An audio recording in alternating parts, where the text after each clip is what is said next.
বন্ধুরা, সায়ারা মুভির যারা আগের পার্টটা দেখোনি তারা অবশ্যই দেখে এসো আমার চ্যানেলে গিয়ে, না হলে এই সেকেন্ড পার্টটা বুঝতে পারবে না। তো চলো আর বেশি না কথা বলে ভিডিওটা শুরু করা যাক। যখন ক্রিস আবার মুম্বাই আসে, ভানিওকে তার রোগ সম্বন্ধে বলতে চায়, তার বলার সুযোগই হয়নি। তখন সে ওই কথাটা মনের ভিতর চেপে নেয়, কারণ ক্রিস তার কাছ থেকে বিক্ষিপ্ত না হয়। এরপর ভানির জীবনে মহেশ আবার আসে, যার সাথে তার বিয়ে ভেঙে গিয়েছিল। আসলে মহেশ আয়ার ভানিদের সোশ্যাল মিডিয়া কোম্পানির সাথে কোনো একটা কাজ করছিল, তাকে থেকে ভানির পুরনো ক্ষত বেড়ে যায়। এই কারণে তার রোগে আরও খারাপ প্রভাব ঘটে, আর এখনো অনেক কিছু ভুলতে থাকে। একদিন ক্রিস একটা শো করার জন্য অন্য শহরে যাচ্ছিল। এই সময় ভানির তার কোম্পানির সাথে একটা পার্টিতে যায়, মহেশকে দেখে। ওখানে সে তার স্মৃতিশক্তি ভুলে অতীতে পৌঁছে যায়। এই কারণে ওর মনে হয় মহেশ আর তার বিয়ে হবে। ও এই ব্যাপারে কথা বলতে চায় মহেশের সাথে। মহেশের মনে হয় সে তার সাথে মজা করছে। কথা শুনে সে হাসে এবং ভানি খুব রেগে যায় এবং চেঁচামেচি করা শুরু করে। এই জন্য তাকে বাইরে বের করে দেওয়া হয়, যার কারণে ভানির ব্যাগ আর ফোন সে সেখানেই ভুলে আসে। ক্রিস যখন তাকে ফোন করে, ওই পার্টির একটা ওয়ার্কার ভানির ব্যবহারগুলো বলতে থাকে ক্রিসকে। ক্রিস এই কথাগুলো শুনে ক্রিসের ফ্লাইট ছেড়ে সে ওখানে চলে আসে, আর ভানির ব্যাগ থেকে তার মেডিকেল রিপোর্ট দেখতে পায়। ভানির রোগের কথা সে জানতে পারে, আর পরের সিনে দেখা যায় ভানি সবার থেকে দূরে একটা গ্রাউন্ডে ছিল। ও বুঝতে পারছিল যে সে কি গন্ডগোল করেছে পার্টিতে, আর সেখানে ক্রিস আসে। ভানি তাকে দূরে যেতে বলে, কারণ তার কারণে ক্রিসের ক্যারিয়ার খারাপ না হয়ে যায়। কিন্তু ক্রিস বলে, তোমার রোগের জন্য আমার কিছু মনে হয় না, আমি সবসময় তোমার সাথে থাকবো। ক্রিস আর ভানির মম ড্যাড সেই নিউরোলজিস্টের কাছে যায়। ভানিকে সে বলে যে এই রোগ কি করে কিছুটা কন্ট্রোল করা যাবে, এই জন্য ভানিকে আলাদা পরিবেশে রাখতে হবে আর ওষুধের সাথে একটা হেলদি রুটিন ফলো করতে হবে। তখন ভানির মা বাবা তাকে 2 মাসের জন্য অন্য কোথাও নিয়ে যাবে বলে ঠিক করে, কিন্তু এই কাজ ক্রিস নিজে করবে বলে সে ঠিক করে। ভানির মা বাবা ক্রিসের ওপর ভরসা করতে থাকে। সে তার সমস্ত শো ক্যান্সেল করে সবার থেকে দূরে এক বিচ হাউসে ভানিকে নিয়ে যায় থাকার জন্য। ভানিকে তারা সেখানে, ভানি আর সে কিছুদিন সেখানে খুব এনজয় করে, কিন্তু ক্রিসের দরকার হয় তার ব্যান্ডের।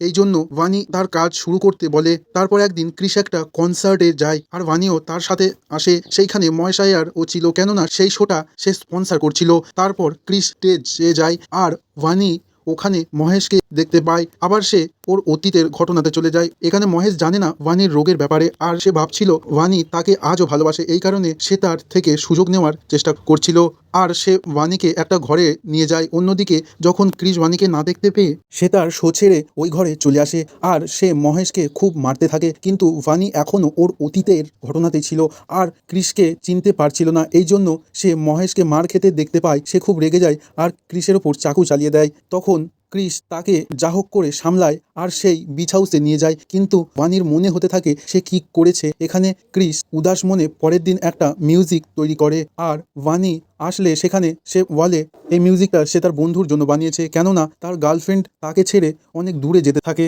তখন ভানি বলে সে এই মিউজিকের জন্য একটা গান লিখে দেবে, এটা শুনে তার গার্লফ্রেন্ড ফিরে আসবে। এরপর ক্রিস তার বন্ধুদের কাছে আসে আর বলে আমি ব্যান্ড ছেড়ে দিচ্ছি, কেননা ভানির পাশে এখন থাকার আমার খুবই দরকার, তার খেয়াল রাখতে হবে। যে এই কথা শুনে তার বন্ধুরা তার ওপর রেগে যায়, কিন্তু তার সিদ্ধান্তে সে অনড় থাকে। সে আবার ওই বিচ হাউসে যায়, সেখানে সে ভানিকে দেখতে পায় না। আশেপাশে সব জায়গায় দেখে এবং শহরেও খুঁজে দেখে, সে ভানিকে পায় না। একাই কোথায় চলে গিয়েছিল, যাওয়ার আগে তাকে সাইয়ারা নামের একটা গান লিখে দিয়ে যায়। ওর মানে হলো হারিয়ে যাওয়া এক সিতারা। ক্রিস সেই কবিতা দেখে তার ভানির কথা মনে পড়ে গেল, যে এটা শুনে তার বন্ধুর গার্লফ্রেন্ড ফিরে আসবে। সে ঠিক করে এটাকে গান তৈরি করবে। এরপর ক্রিস তার বন্ধুদের কাছে যায় আর তাদের সাথে সাইয়ারা গানটা তৈরি করে। এই গানটাকে সব জায়গায় পৌঁছানোর চেষ্টা করে, যাতে সেই গানটা শুনে ভানি ফিরে আসে। ওই গানটা যখন তৈরি হয় সেটা অনেক ভাইরাল হয়ে গিয়েছিল, আর ক্রিস একজন সুপারস্টার হয়ে যায়। কিন্তু সে খুশি ছিল না, কারণ ভানি এখনও তার কাছে ফিরে আসেনি। এই জন্য দুনিয়ার সব জায়গায় গানটা পৌঁছাবে বলে সে ঠিক করে, যতক্ষণ না ভানি ফিরে আসে। এইভাবে 1 বছর কেটে যায়, এখনো পর্যন্ত ভানির কোনো খোঁজখবর পাওয়া যায় না।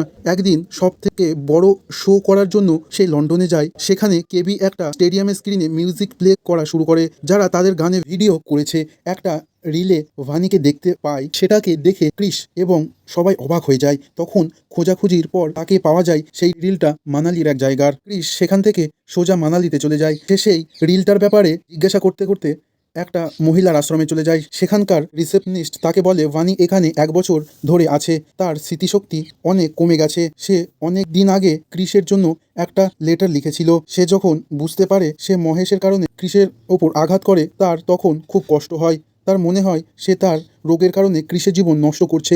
এই জন্য সে ওই সব কিছু ছেড়ে মানালিতে চলে আসে, যাতে ওর থেকে দূরে থেকে ক্রিস সাকসেসফুল হয়ে যায়। কিন্তু ভানির বিশ্বাস ছিল সে তাকে খুঁজে বের করবে। তার সাথে দেখা করে ক্রিস তাকে আশ্রম থেকে দূরে একটা মাঠে নিয়ে যায়, আর ওখানে তাদের পুরনো আগের ঘটে যাওয়া ঘটনাগুলো রিপিট টেলিকাস্ট করতে থাকে, যাতে তার স্মৃতিশক্তি ফেরানো যায়। ভানির স্মৃতিশক্তি এইসব দেখে ফিরে আসে আর সব মনে পড়ে যায়, আর ওরা দুজনা এক হয়ে যায়। আবার ক্রিস তাকে আবার মুম্বাইয়ে নিয়ে আসে, যেখানে ভানির চিকিৎসা হয়, আর ওর জন্য এমন একটা শিডিউল আর এমন জিনিস তৈরি করা হয় যা দেখে তার সব মনে থাকে।